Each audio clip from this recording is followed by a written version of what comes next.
कार्रवाई की है। बजाज फाइनेंस पर डिजिटल लेंडिंग गाइडलाइंस के उल्लंघन पर कार्रवाई हुई है। क्या है पूरी खबर, समझते हैं। नमस्कार दोस्तों, मैं विजय श्रीवास्तव अपने YouTube चैनल में आप सभी का हार्दिक स्वागत करता हूं। इस चैनल को शुरू से लेकर अंत तक देखिए और स्किप करके मत देखिए। इसको शुरू से लेकर अंत तक देखेंगे तो आप इसको समझ पाएंगे कि मैं क्या कहना चाह रहा हूं और जो इस वीडियो का बनाने का मोटिव है वो पूरा हो जाता है। तो प्लीज़ इसको शुरू से लेकर अंत तक देखिए, बिना स्क्रिप्ट के देखिए और इसको सब्सक्राइब और बेल आइकन को प्रेस करिएगा। दोस्तों, मैं हमेशा आपसे बात करता था बजाज के लिए या और भी के लिए कि किस तरीके से इन लोग का मांगने का तरीका है या इनके रिकवरी एजेंट है जिसकी वजह से बिजनेस कम हो रहा है। गलत तरीके से मांगना, गलत तरीके का मिसबिहेव करना, सही लोगों के साथ भी मिसबिहेव करना, ये इनकी एक फितरत में आ गई थी। आज उसी का संज्ञान लेते हुए जो बजाज जो फिन सर्विसेज है, बजाज फाइनेंस है, इसके लिए इन्होंने ये काम करा है। आरबीआई ने जो था गाइडलाइंस दिया था जिसको बजाज कोई भी उसको फुलफिल नहीं करता है। बजाज क्या और भी जो कंपनीज हैं, चाहे वो मोबीक्विक हो गया या और भी जो कंपनीज हैं, जो फाइनेंस कंपनी है, ये उसको फुलफिल नहीं करते हैं। और सबसे बड़ी चीज़ क्या है कि आपको स्टार्टिंग में बताते ही नहीं है कि आपको क्या दे रहे हैं, क्या आपका फाइन होगा या किस तरीके से आपको पैसा देना है, ये सब चीज़ नहीं कर रहा है। अब बजाज को इन्होंने कहा है कि बजाज का जो ईएमआई कार्ड है इसको 100% ब्लॉक कर दिया है और कहा है कि आपने अभी तक जितने लोगों को सर्विसेज दी हैं वो अच्छी बात है, आप उसको सर्विस दे रहे हैं, अच्छी बात है, आप उनको सर्विसेज दिए, लेकिन न्यू कस्टमर्स आप इसमें ऐड नहीं कर सकते हैं। इसका रीज़न है इन्होंने कस्टमर्स को बताया ही नहीं है कि किस तरीके से आपसे पैसा लिया जाएगा या पेनल्टी होगा तो पेनल्टी क्या तरीका होगा या ईएमआई आपको किस तरह से बनाया जाएगा। मतलब टोटल ये कहिए कि बदमाशी चल रही थी और सरकार की आंखों में धूल झोंका जा रहा था।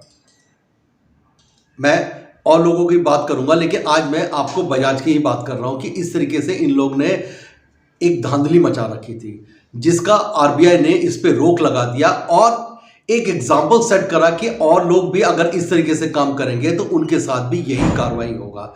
बजाज एक बहुत बड़ा प्लेयर है लेकिन बजाज ने जिस तरीके से काम करा है वो बहुत ही गलत है। और आपको याद होगा हरियाणा में इन्होंने अभी रिसेंटली में जो काम किया है, जिसने ईएमआई दे दिया उसको भी ईएमआई बना दिया इन्होंने, जिसका पेनल्टी लेना था नहीं लेना था उससे भी पेनल्टी लेना शुरू कर दिया। तो ये इस तरीके से इन लोग काम कर रहे हैं जो कि चीज़ गलत है और आप इस पर रोक लगाना चाह रहे हैं तो इस पर रोक नहीं लग पा रहा क्योंकि सरकार इस पर ध्यान नहीं दे रही थी, लेकिन अब उनको मजबूरी बन गई है ध्यान देने की।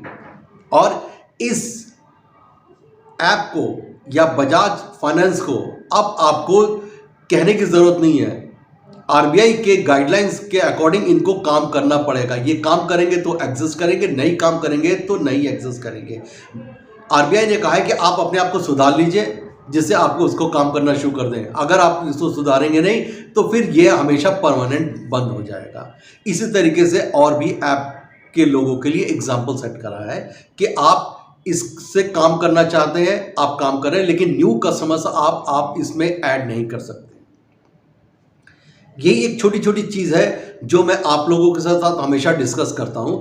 आज जीट जो बिजनेस है इसने भी इनके बारे में जो बोला है वो भी मैं आपको एक बार दिखाना चाहूँगा कि आप इसको देखिए कि एक्चुअल पोजीशन क्या है और इस तरीके से इन लोगों को इस पे रोक क्यों नहीं लगाना चाहिए। बजाज फाइनेंस पर डिजिटल लेंडिंग गाइडलाइंस के उल्लंघन पर कार्रवाई हुई है। क्या है पूरी खबर, समझते हैं हमारी सहयोगी एकता सूरी से। एकता, आरबीआई का एक्शन नजर आ रहा है, आखिर कौन सी गाइडलाइंस का उल्लंघन किया है बजाज फाइनेंस ने? बिल्कुल, जैसा कि आपने बोला कि आरबीआई ने जो है एक बहुत बड़ी कार्रवाई की है बजाज फाइनेंस लिमिटेड पर और यहाँ पर बोला गया है कि लोन बांटने पर जो है वो रोक लगाई गई है। यहाँ जो बजाज फाइनेंस लिमिटेड के 2 लेंडिंग प्रोडक्ट्स है, ई कॉम और इंस्टा ईएमआई कार्ड, उस पर रोक लगाई गई है क्योंकि आरबीआई की डिजिटल लेंडिंग गाइडलाइन जो है उसका उल्लंघन किया गया है। इन गाइडलाइंस में साफ कहा गया है कि डिजिटल लेंडर को की फैक्ट स्टेटमेंट्स जो है वो जिसने लोन लिया है को देनी पड़ेंगी। इन की फैक्ट स्टेटमेंट्स में कुछ ट्रांसपेरेंसी नहीं दिखाई गई, कुछ जो गाइडलाइंस में स्टेट किया गया था वो नहीं डाला गया, जिस वजह से आरबीआई ने बजाज फाइनेंस लिमिटेड पर लोन देने से रोक लगाई है। आसान भाषा में अगर हम समझें तो की फैक्ट स्टेटमेंट्स मतलब ये कि जब आप लोन लेने जाते हैं तो जो लेंडर है वो आपको एक डॉक्यूमेंट देगा जिसमें जो भी टर्म्स एंड कंडीशंस हैं वो ट्रांसपेरेंट होंगे। लेकिन यहाँ पर बजाज फाइनेंस लिमिटेड जो लोन बांट रहा था, खास करके अपने दो लेंडिंग प्लेटफॉर्म्स ई कॉम और इंस्टा ईएमआई कार्ड के जरिए, इन दो प्रोडक्ट्स के जरिए जो लोन डिस्पर्सल हो रहा था उसके की फैक्ट स्टेटमेंट्स में जो है वो गड़बड़ी पाई गई, जिस वजह से आरबीआई ने ये बड़ी कार्रवाई की है बजाज फाइनेंस लिमिटेड पर। तो आप इसको जी को देखिए और फिर किसी नए वीडियोस के साथ, आपको न्यू स्कैम के साथ मैं आपके साथ फिर आपको हाजिर होता हूं। तब तक के लिए नमस्कार, जय हिंद।